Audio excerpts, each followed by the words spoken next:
இந்த சபையின் காலத்தை கிருபையின் காலம் என்று சொல்லுவார்கள், அனுக்கிரக காலம் என்று சொல்லுவார்கள், பரிசுத்த ஆவியானவரின் காலம் என்று சொல்லலாம். ஏனென்றால் அனுக்கிரக காலம் என்றால் இந்த இரட்சணிய நாள், இதுவே அனுக்கிரக காலம் என்று இருக்கிறது பைபிள்ல. எந்த நிபந்தனையும் இல்லாமல் மனுக்குலத்தை இவ்வளவாக நேசித்தது சரித்திரத்தில் இப்படிப்பட்ட ஒரு காலம் இல்லை. எப்பேற்பட்ட பாவியாக இருக்கலாம், நிபந்தனை இல்லாமல் ஆண்டவர் அவர்களை நேசிக்கிறார். ஆகையினால் இந்த காலத்தை அனுக்கிரக காலம் என்று சொல்லுகிறோம்.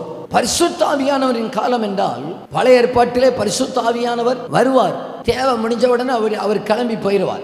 ஆனால் புதிய ஏற்பாட்டு காலத்துல பரிசுத்த ஆவியானுடைய பயங்கரமான கிரியைகள் இன்றைக்கும் நம்மத்தில் அதே ஆவியானவர் அசைவாடுகிறார். இன்றைக்கு நம்முடைய ஜெபங்களுக்கு ஆவியானவர் பதில் தருகிறார். இன்றைக்கு அந்த ஆவியானவர் பாவத்தை குறித்தும் நீதியை குறித்தும் நியாய தீர்ப்பு குறித்தும் கண்டித்து உணர்த்துகிறவராக இருக்கிறார். இதெல்லாமே இந்த பரிசுத்த ஆவியானவரின் காலத்தில் இருக்கிற என்னை கவனிகள். இப்பொழுது சொல்கிறேன், உங்களுக்கு புரியும். அந்த மனசாட்சியின் காலம் முடிந்தது போல, அந்த தரிசனத்தின் காலம் முடிந்தது போல, அந்த நியாயப்பிரமாணத்தின் காலம் முடிந்தது போல இந்த கிருபையின் காலமும் முடிவடையும். இந்த கிருபையின் காலமும் முடிவடைந்த உடனே அடுத்ததாக ஒரு காலம் வரும், உபத்திரவ காலம். அந்த உபத்திரவ காலத்துக்கு முன்பாக கர்த்தர் தன்னுடைய ஜனத்தை தன்னோடு கூட எடுத்துக்கொள்ளுகிற அந்த நிகழ்ச்சியுடைய பெயர் தான் ராப்சர் என்று சொல்லுகிறோம், எடுத்துக்கொள்ளப்படுதல் என்று சொல்லுகிறோம்.